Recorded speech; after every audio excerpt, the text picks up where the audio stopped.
I know we have not made anything on the Dynasty channel in quite some time. I am sorry. You know, I talk Dynasty for months and months and months. I've done it for years, but once we get to like late summer, I personally get excited about redraft. However, obviously, we're still talking Dynasty almost every day on flockfantasy.com. We have some Dynasty teams that were submitted, people asking for moves that they should be making this season. And yeah, I had a lot of these reviews to do on the site, so figured might as well throw them on YouTube, see if this helps anybody else. But anyway, our first review coming out from Bijan Better. Now, if you look at the league format here, this is going to be a 12-team PPR start 9 Superflex non-tight end premium format. Now, personally, all the rankings that I make for the site on flockfantasy.com, pretty much every video that I make, I am making it for a 12-team PPR start 10 Superflex league. So really only the adjustment that needs to be made here is with it being a start 9 versus a start 10 format, quarterback's going to be a little more important, understanding that they are going to make up a higher percentage of our starting lineup output, and wide receiver may not necessarily be as important on the depth end because you cannot start as many. Now, one other thing that I want to point out is if you just look at the overall setup with this league currently, this is currently a league where Bijan Better is, according to our league analyzer, the best team or the most valuable squad in the roster. Now, it's not like this is a situation where he has just an absolute juggernaut where nobody can touch him. I'm sure that y'all are in leagues where you have somebody that has CeeDee Lamb, Justin Jefferson, Jamar Chase, a Josh Allen, and you're sitting there going, I have no idea how this team could ever lose over the next 10 years. Not necessarily the case here, but it is really nice to see that obviously we are at the top for the time being. Now, let's go ahead. Let's dive into our roster and see where we can potentially make moves. Now, going over to quarterback, super comfortable spot to be in. So we have Mahomes, Penix, Stafford, and Cousins. So if you're looking at Mahomes' definition of a cornerstone asset, you can start him in the short term for a contending team. You can build around him for the long term. You have no hesitation whatsoever. It doesn't matter what your build is. You would never sell Mahomes unless somebody's going to go out there and give you just a ridiculous offer where maybe they're willing to send Josh Allen and a second, or maybe they're willing to go out there and send you Joe Burrow and 2 first-round picks. And then at that point, we could consider it. But it's really nice having the security of Mahomes there, just the guarantee for the short and long term. And then also, it's a really natural quarterback room where we have Stafford, Cousins to cycle through, play from a matchup to matchup perspective at quarterback 2. And then obviously you have the third there in case we have an injury or for the bye weeks as well. So Stafford, Cousins, for sure, just contending assets, right? If we were going to be a rebuilding roster, these are going to be guys that we turn around and sell in a heartbeat. But we are not a rebuilding team. Instead, this is a team that needs to be pushing in to win right this season, primarily because if you pull this up, this team doesn't really have any picks to play around with. So because we don't have any picks, I definitely think the plan is to win this year. Now, if you're looking at Stafford, Cousins, very hard to know what the runway is going to be with these guys. So having Michael Penix there as that long-term option does make a lot of sense in that while Penix probably not going to start this year, given the top 10 NFL draft capital that he's seen, unless he's Trey Lance, he will be a starting NFL quarterback a year or two from now. So I think it's a really nice blend of production at quarterback. I don't think we really need to stress about it too much. There is a team in the league that's supposed to have a better quarterback room. This is a team that has Josh Allen, Jaden Daniels, Bo Nix, Daniel Jones, Aaron Rodgers, but we're crushing them at other positions. Now, going over to running back, running back's typically a position where I'm not going to feel comfortable projecting teams out for the long term. We know that running back is so reliant on just the opportunity that it's going to have this next season. And that's already a difficult job to project out. But when you go to try to project out running back touches in 2025, in 2026, it's almost impossible. I mean, a good example of this is I'm pretty confident Rachaad White's going to be a 3-down running back in Tampa in 2024. If you ask me about 2025, I have no idea. If you ask me about 2026, I mean, I would be lying to you if I try to put out a guess. However, with all that being said, Bijan Robinson and Jahmyr Gibbs are very rare exceptions to this rule, where if you look at Bijan Robinson as well as Jahmyr Gibbs, both of these running backs having the team investment where they did both go inside the first half of the NFL round 1 draft last year, and they have the 5th-year option.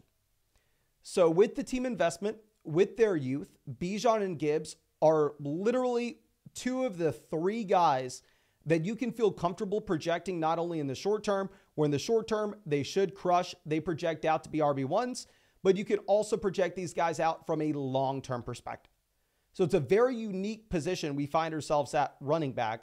Now, going over to Derrick Henry is going to turn 31 in January. If you look at the contract in Baltimore, the Ravens could move on from him in 2025. Obviously, he has the role in 2024. The question comes down to how efficient is he going to be with this role, which I personally don't know. I think you can probably be excited about Henry from a contending perspective. Now, projecting him out long-term clearly is going to be very difficult, but this is a team that we're using him as a running back 3, and at the end of the day, we really just need to worry about this season. Let me turn on the fan real quick. Okay, that'll be much better. Now, so overall with running back, I think in the long term, maybe we're stressing a little bit just because we have no rookie picks to speak of. But in the short term, we should be absolutely crushing.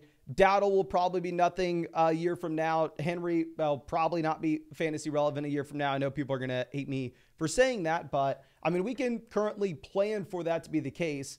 And then if we're wrong, ooh, that's great. If you plan that Derrick Henry is going to be, I don't know, obsolete in 2025, and instead he's a running back 2 for you, perfect. Now let's go over to wide receiver. Wide receiver, you have Chase, A.J. Brown, Chris Olave, Rashee Rice, all of whom we have a runway with. Jamar Chase obviously falls in the same bucket as Mahomes. It doesn't matter if you're a contending team. It doesn't matter if you're a rebuilding team. He's a cornerstone asset that we are going to be able to build around. A.J. Brown would fall in a little bit of a different bucket in that I'm not expecting the production fall off from A.J. Brown anytime soon. However, if you just look at the overall dynasty landscape and how these wide receivers are treated when they approach their late 20s, it almost doesn't matter what happens to A.J. Brown this year from a production standpoint. His value is going to have a very hard time rising from here. However, it's going to have a very easy time falling if he disappoints. Like hypothetically, A.J. Brown's the wide receiver 5 this season. Going into next year, where do you think A.J. Brown's ranked in Dynasty? Is it higher than the wide receiver 9? Probably not. Now, if A.J. Brown, say hypothetically this year's the wide receiver 20, is he still a top 10 option in Dynasty? Probably not, just given his age and given how the Dynasty community treats these guys. So A.J. Brown would be a great example of a player that if I were to be a rebuilding roster, even if the production's not going to fall off next year, just given the overall range of outcomes from a value perspective, I still probably would look to go through and throw him on the trade block, but doesn't apply here. I mean, we're sitting pretty. We are contending. Olave, cornerstone piece. You can contend with him in the short term, build around him in the long term. Rashee Rice, obviously very interesting, primarily just based around the idea that this is a wide receiver that if he does not get suspended, should be ranked significantly higher than where he's going now. But if he is suspended, obviously he would fall. Now, right now I have this set to the expert rankings on this. Let me see if I can go through and pivot this over to my rankings and see if this changes anything. Yeah, with my rankings as well, we still have the best team in the league. So that is interesting to point out. Now, let's go over and let's look at tight end. Now, I will say for my rankings as well, I think I need to be moving Rashee Rice up just a bit. But going over to tight end with McBride, cornerstone piece, similar to Chase, similar to Mahomes, obviously not nearly as valuable, but he falls in the same bucket where he'll help us win this year and we can build around him in the long term. So overall, I mean, we are checking every single box here across all positions. We're sitting pretty. We don't really have anything to stress about. If we were trying to make a move with this roster, it's very difficult. Now, like we mentioned previously, this is a league where I personally believe quarterback's going to be pretty damn important because it's only a start 9 Superflex format in comparison to a start 10 Superflex league.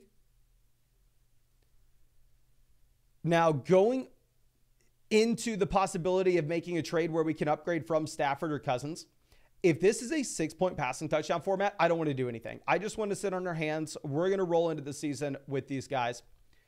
If this was a situation in which it's a 4-point passing touchdown league where we should be paying up to get a premium quarterback here at QB2.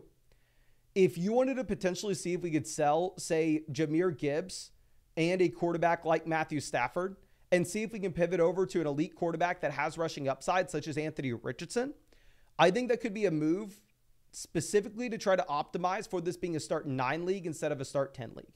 Now, of course, I will admit I am reaching here. I'm grasping at straws. I'm trying to come up with something because as we sit here currently, this league, this team is already pot committed to the contending approach.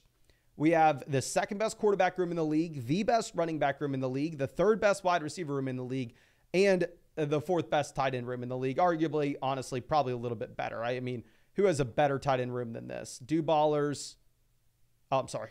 That is embarrassing. That was under picks. We're looking at Skirt has Andrews, Hawkinson. Debatable.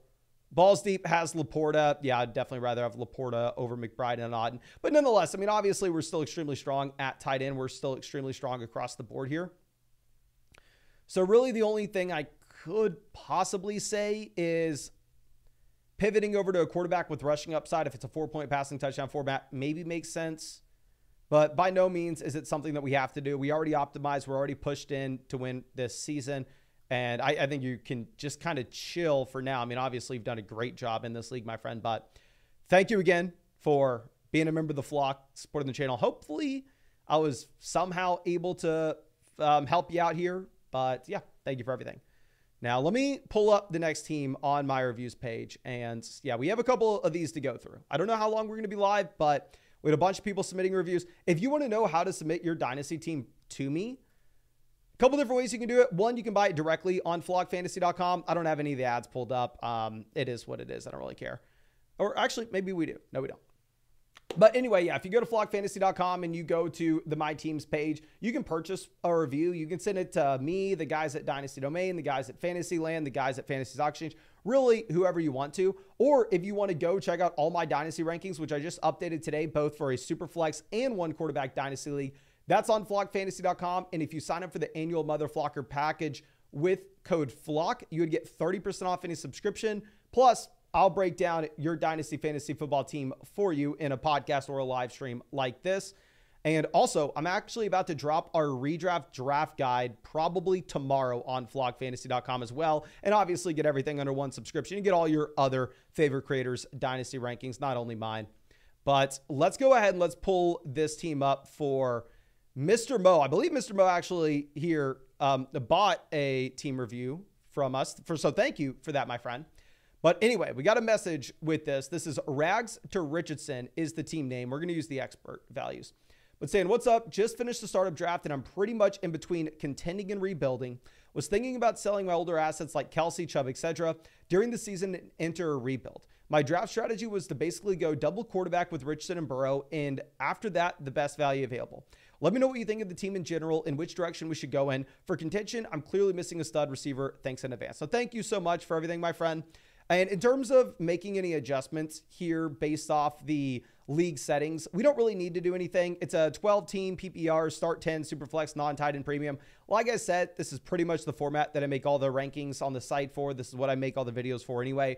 And I can tell that this is a startup draft. Typically, you can see with the league analyzer, if it's a league that's been around for years, you're going to have the juggernauts at the very top having like over double the value of the teams at the very bottom. Here, it's a very flat distribution of the values across these dynasty rosters, which is representative of, oh, this is a dynasty startup. Obviously, the league will get more polarized as seasons go on.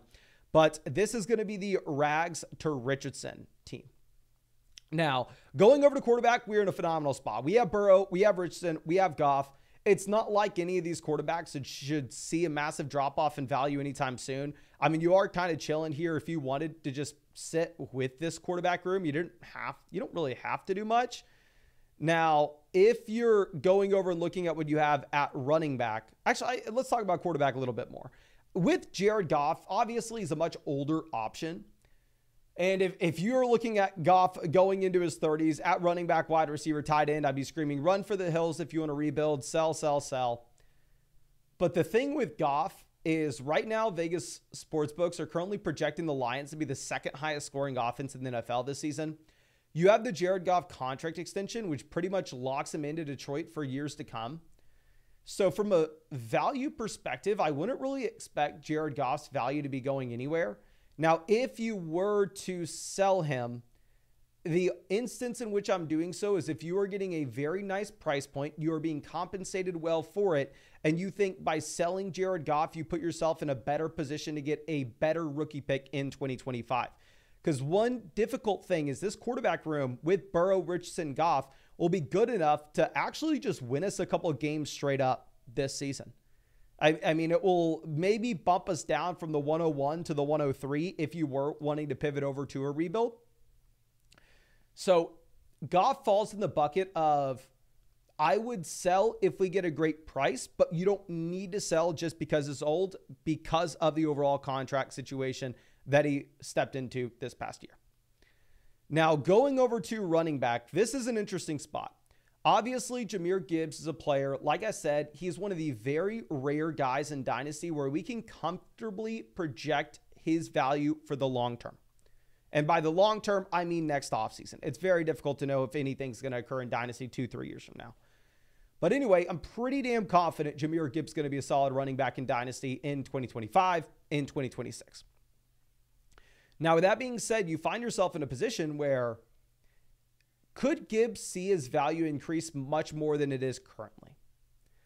Jahmyr Gibbs currently is going in the round 2 of startup drafts. He is the second running back overall in Dynasty. What would have to happen for Jahmyr Gibbs to be a round 1 startup pick next year? What would have to happen for Jahmyr Gibbs to be the running back 1 in Dynasty next season? You would most likely need a top 5 finish from Jahmyr Gibbs, and you would need a fall off from Bijan and Breece Hall. So the reality of it is, while Gibbs is a comfortable projection for years to come, at the same time, it's not like you're in a position where we can say it isn't intriguing to see if we could go and throw him on the trade block and see what comes our way. Because if you were to cash in on Gibbs, say hypothetically you're able to sell Jahmyr Gibbs, you're able to go get 2 future first and Jonathan Brooks, accomplishes a couple different things. One, we can latch ourselves onto assets that have the ability to increase in value 12 months from now. 2, we're kind of insulated, where if Gibbs goes out, tears an Achilles this year, he is worth 50% of what he is now in Dynasty the second that it happens. Whereas if you go get multiple future first, really doesn't matter. Those assets will be worth more next offseason. And also, of course, we would be almost in line to guarantee ourselves a very high rookie pick this next year. Nick Chubb, for sure, somebody on a rebuilding roster that we would look to go through and we would look to sell. But the thing is, you just have to time that correctly. If you think Chubb's going to crush this next season, you're probably better off holding Nick Chubb for the time being and instead looking to sell him as you get closer to the start of the year. Maybe closer to him returning in week 5, week 6, week 7, whenever that may be. But say hypothetically, you could sell Nick Chubb for a 2nd round pick right now. And then hypothetically, let's look at 2 scenarios. One, Nick Chubb, scenario A, his knee is absolutely destroyed. Despite the squatting videos, despite the positive reports coming out of camp, he's unable to come back at 50% effectiveness. He's unable to come back and give you 80% of what he once was. And then Nick Chubb, 12 months from now, is worth literally nothing, and you're wondering if you should cut him. That is a possibility. What is the other possibility? And I'm saying this knowing that I'm drafting a lot of Nick Chubb in best ball right now. The other possibility is Nick Chubb comes in, misses some games at the beginning of the season, works himself up to maybe not what he once was previously, because obviously significant injury, very old running back, but maybe he works his way up, and instead of being a mid running back 1, he's a high-end RB2. And if he's in our high-end RB2 this next season, are you getting more than a 2nd round pick for him? Are you getting a first? You're probably not getting a first. You're probably getting a 2nd and a 3rd. So if you could sell Chubb for a 2nd right now, and maybe a 2nd and a 3rd on a rebuilding team, I think you just essentially kind of backtrack, and you don't necessarily need to take that risk as you would going into the season with the rebuilding roster. Now, obviously, it's a balancing act, trying to find the right price and trying to time exactly what you could find out. Now, going over to wide receiver, Sticky Ricky, Jordan Addison, perfect guys to build around for the long term. I mean, with Ricky, it's a situation where he should be playing more snaps in 2025, and it's comfortable to project that, given the Brandon Ayuk, Deebo Samuel contract situations, and given the fact that they just spent a 1st-round pick on him. So I'd be pretty confident in saying Sticky Ricky is going to be higher than the wide receiver 40 in Dynasty 12 months from now in comparison to where he's at today. So I think we're perfectly fine saying on a rebuilding roster, that's the exact kind of guy that you want. Jordan Addison, I would almost say the same thing, but Jordan Addison, I think going into year 2, this is a player that also has room to run with these dynasty rankings, and that a couple different things could happen. One, Addison sees a suspension this year, but then that's behind him, and then all of a sudden you're in a situation where we don't have to worry about it for 2025. And 2, maybe JJ McCarthy gets better and improves going into his second season. So you do have a couple different paths here for Jordan Addison and Sticky Ricky to actually increase in value over the next 12 months. And what's great about them in comparison to someone like Jahmyr Gibbs is they're not going to be winning you weeks this year. They're not going to be responsible for moving you down from the 101 to the 103. So perfect guys to build around. I want to say the same thing for Polk. You don't have to worry about selling Josh Downs. You don't need to worry about selling a Burton. Curtis Samuel may be an interesting guy to go out there and throw on the trade block. If you get a second-round pick for him, that's phenomenal. Reality, you're probably going to be looking at maybe getting a third and a fourth for him, which obviously at that point, you're kind of asking yourself, am I better off holding until we get to the start of the year? Then going over to tight ends, clear cut, you hold Kyle Pitts. He's a year younger than Tank Dell. He's younger than Zay Flowers. He has room to run with his dynasty value. And then you sell Travis Kelce. He's going into his age 35 season. Obviously, you're not getting nearly what you would have 5 years from, 5 years ago, but it doesn't matter.